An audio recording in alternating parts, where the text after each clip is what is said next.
You're listening to the Secret Muse Society, where we pull out the things we keep hidden about ourselves. What are the secrets that actually hold us back from the connection we crave? And what happens when we tap into the inspiration we have to offer the world? I'm your host, authenticity coach, Karen Choi. Let's dive in together.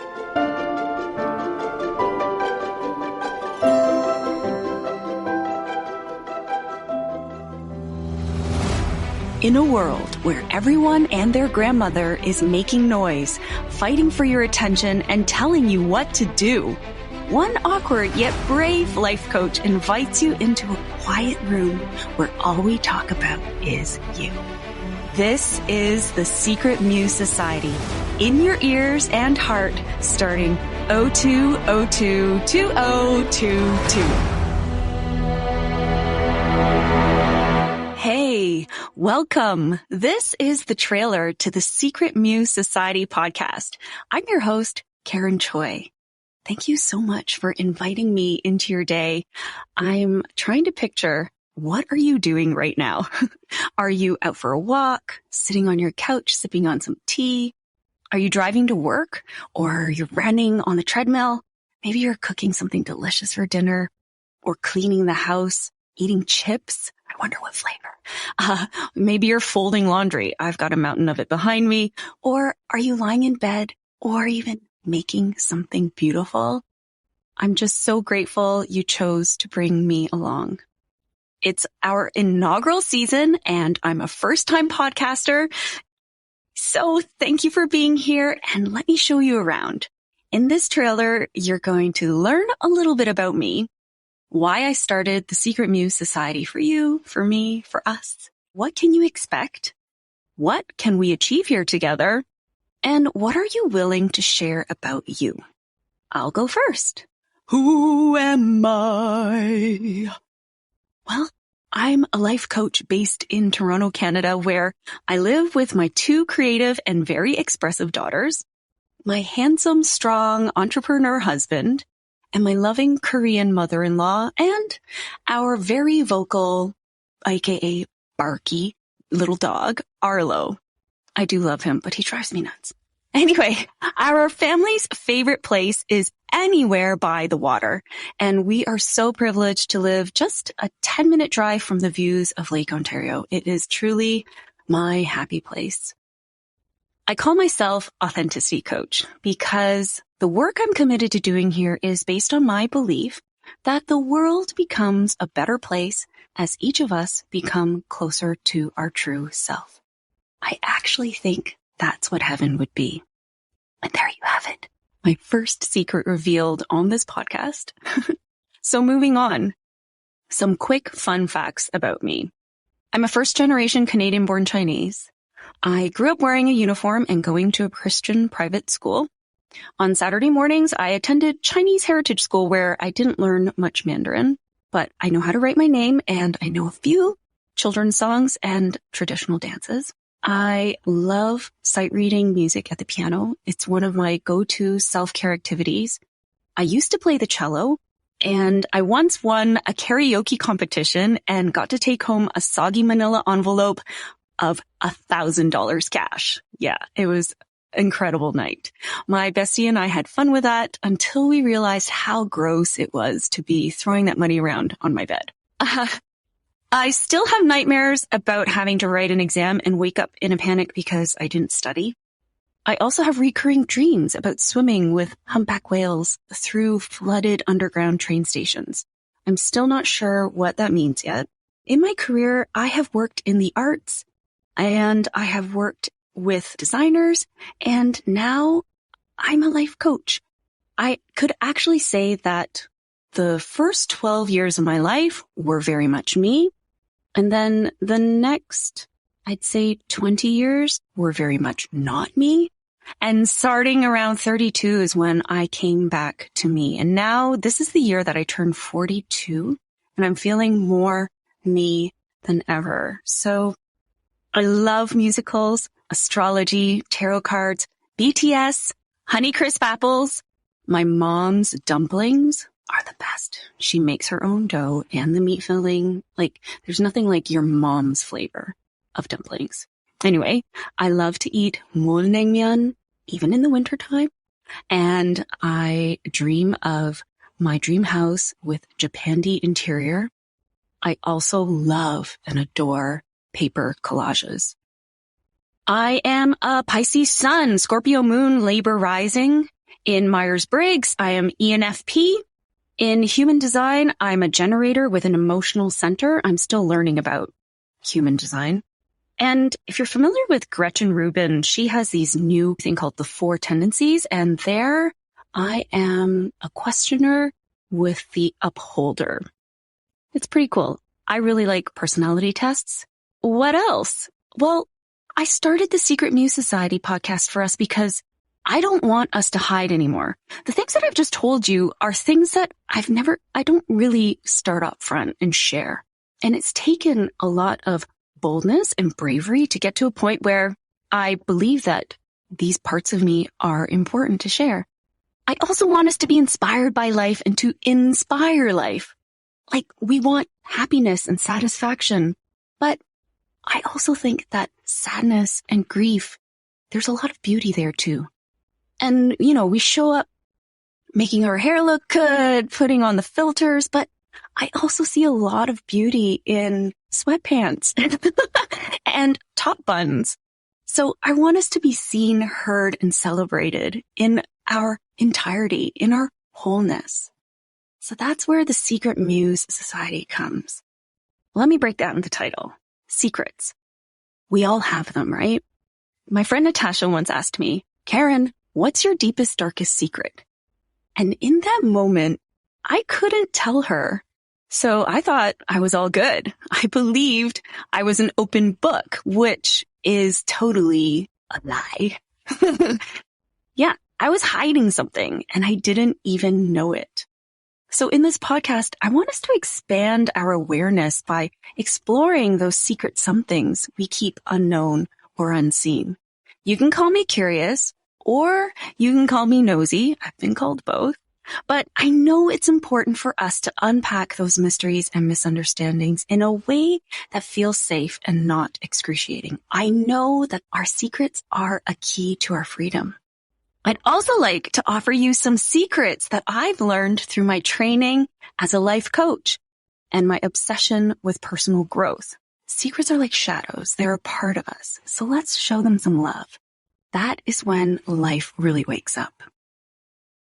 Muse. If you know that you have more to offer this world, this podcast is for you and inspired by you. You, my friend, are the secret muse. By exploring the things I've kept hidden about myself and sharing some stories from my coaching clients' journeys and bringing in guests to talk about their breakthroughs, my mission here is to help bring more of you out, or to give you permission to let others in. I love how Karamo Brown from Queer Eye frames it. He says, for me, coming out gives the power to the other person to accept or deny you.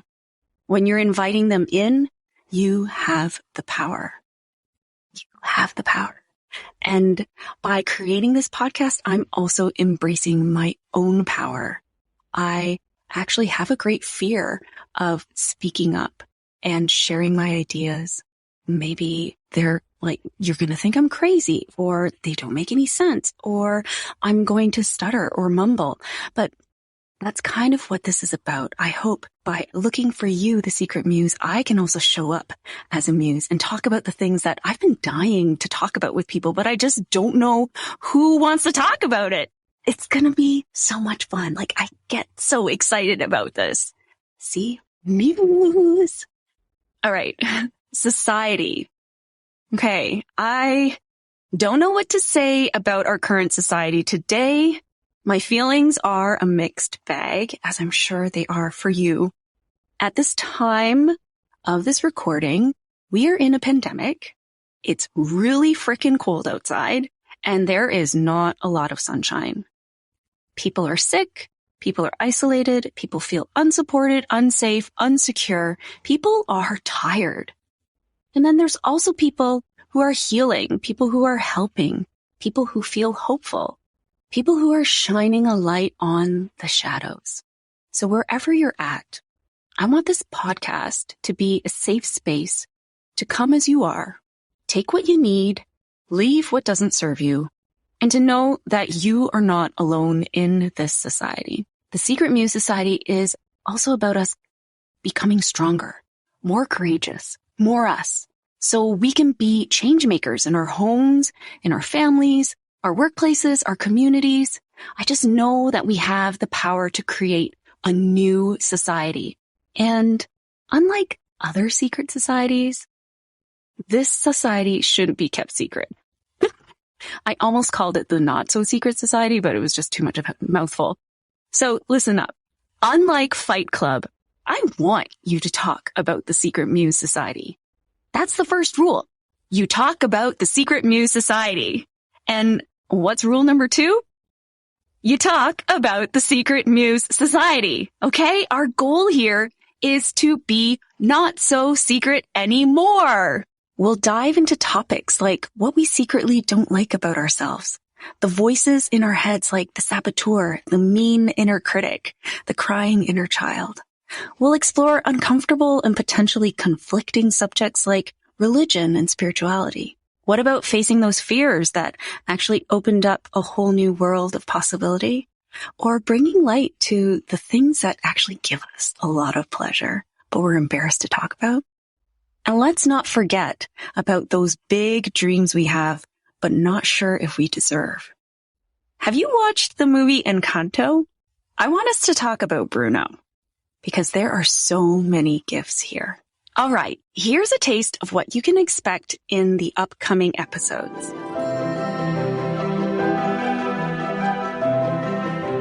Just feels super flippant and dismissive.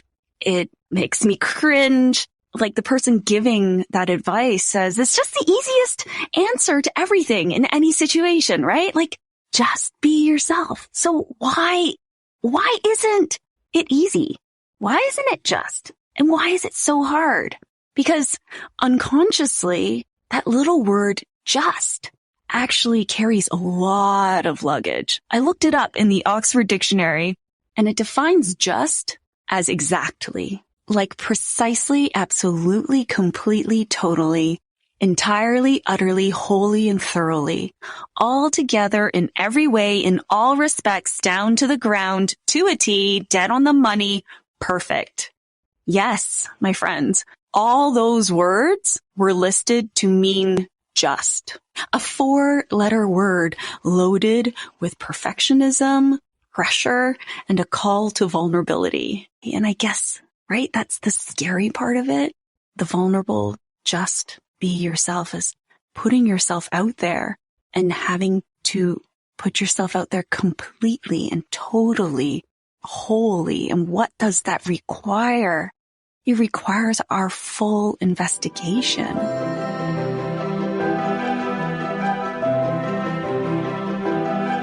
Positive affirmations, when we say them over and over and over again, they become that repeated thought so that we can then believe it.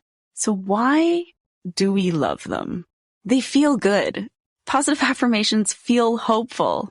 I have an Instagram feed full of other people writing affirmations. And you can see in the comments how people say, drop a heart to affirm this in your life, to manifest this in your life. And you see people resharing them in their stories. Why is it that we write our affirmations on our bathroom mirrors and leave sticky notes around the house? It's to remind us of how we want to feel, what we want to believe about ourselves. Who are we becoming? Even Mel Robbins has a best-selling book based on her affirmation habit. Every morning, she looks in the mirror and she gives herself a high five and she goes on her day.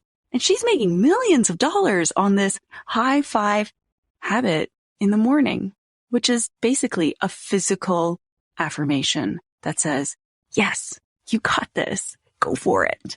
Now, why do we hate the positive affirmations? Well, sometimes it feels like toxic positivity. Ugh, I kind of love and hate that term, but basically toxic positivity to me is when you haven't really acknowledged where you really are at and you're just jumping to positivity. But the thing is, when it comes to thought work and our beliefs, your brain is also feeling like, oh, why all this positivity? I don't feel good about this. Your brain is holding on so tight to the old ways.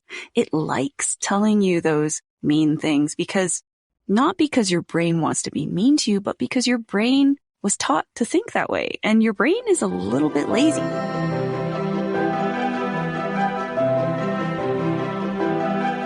Are you struggling to accept the present? When you're struggling to accept the present, it might feel like a fight, and there is so much resistance happening. I want to share this quote with you by Elizabeth Edwards, who is a healthcare activist, and I think it's really poignant in this time during a pandemic. And her quote is this: "Resilience is accepting your new reality, even if it's less good than the one you had before. You can fight it, you can do nothing but scream about what you've lost, or you can accept that and try to put together something that's good." Is that resonating for you? I love her definition of resilience is accepting your new reality. But it's hard to look at reality when you've got disempowering thoughts, which might sound like, I just want things to be different, or I want to control that. I want to see it my way. Or I want to make changes. I want to make this different. I don't want this anymore. And these thoughts actually tell you that you care. They tell you that you're not the kind of person who's going to sit back. You refuse complacency. But the thing is, you're also not moving forward because these disempowering thoughts, when you're not accepting reality in the present moment, it's kind of like you're spinning your tires, but there's ice underneath, or the snow in front of you and behind you is just too high.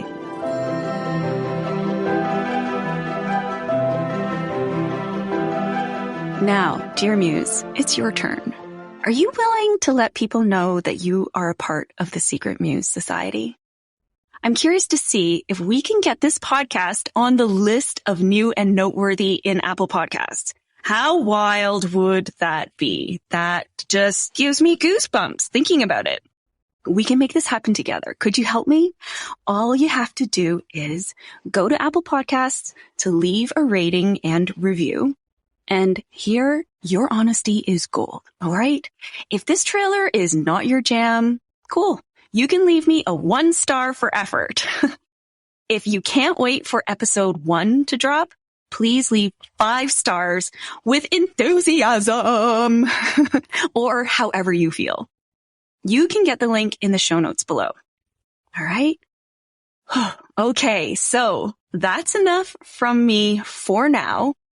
Episode 1 will drop on February 2, 2022.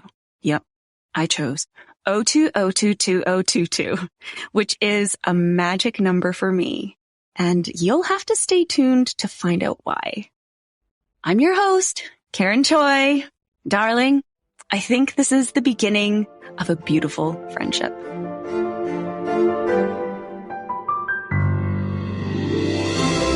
Thank you for listening to the Secret Muse Society. Don't forget to subscribe to this podcast so you never miss an episode. And if you haven't yet, please go to Apple Podcasts to rate and review this podcast so other modern muses like you can find us too. I invite you to continue the conversation and connect with me on Instagram at karenchoi.co. Join me next week for more secrets inspired by you.